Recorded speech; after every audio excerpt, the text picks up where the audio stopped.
I seek your guidance regarding a question posed by a non-Muslim regarding existence of Allah, existence of God. I was having argument with a Hindu fellow who was worshipping his God. He said this is the God of Lakshmi, this is the God of power, this is God of success. So I said these are all stones and you are worshipping them. Why don't you become Muslim and worship the Allah? He said that if you prove to me that Allah exists, then I will become Muslim.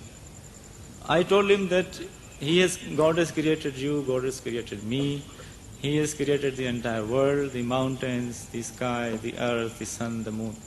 And so God is there. He said these are all the indirect evidences of existence of God.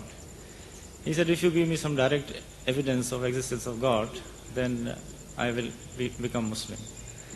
I told him that okay, if you are not convinced with this, then you tell me what is the direct evidence of God, existence of God. Then he said I don't have, that's why I am worshipping these gods, so many gods.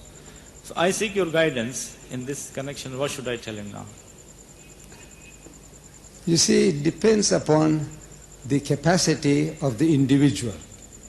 Everyone, you haven't got a pet set line of arguments, debates. The person, what are his capacities, understanding? With regards to the existence of God, the very simplest of thing is, it says God exists because we exist. Allah tells us in the Holy Quran a line of approach. He says, كَيْفَ تَكْفُرُونَ بِاللَّهِ? How can you not believe in Allah? See, if this man is an educated man, really educated, not just, a fellow who's passed class 1, 2 or 3 and he can speak English, but really he's got some sense in him. He's reasoning with us, Allah is reasoning with us. Say, كَيْفَ تَكْفُرُونَ بِاللَّهِ? How can you not believe in Allah? وَكُنْتُمْ أَمْوَاتًا. Seeing that you were non-existent, you were dead, non-existent. فَأَحْيَاكُمْ, and you brought you into being. ثُمَّ يُمِيتُكُمْ, and He will cause you to die. ثُمَّ يُحْيِيكُمْ, and He will bring you back to life again. ثُمَّ إِلَيْهِ تُرْجَعُونَ, and to Him will be your return. So he's setting a thought process. Think back. If this man has got sense, he says think back, man. Today we are having what is called a population explosion. We are on the world today about 5 billion people. If you can grasp that 5 billion today we are on earth. He said, no, I know that. Population explosion, they're trying to say, let different countries reduce your birth rate. It's a population explosion. But as you go back into history, the population starts dwindling. Until, let's say, 6,000, 10,000, 50,000 years ago, you come to almost nothing, a pair. And even before that, according to your understanding, who, if you have got some education, is talking about evolution taking place, let's agree with him for a moment. I said, look, when this evolution came, there was no man. From the primordial substance in the mire, in the sea, the amoeba started, and according to his explanation, let's agree with him. These things came into being. Right. Man came into being, and the elephant and the snake and the flea, everything came from that primordial substance. I said, yes. Before that, you say that the earth was a molten mass. Nothing, no life, no plants, no animal, nothing. I say, yes. He agrees with you. That's what they say.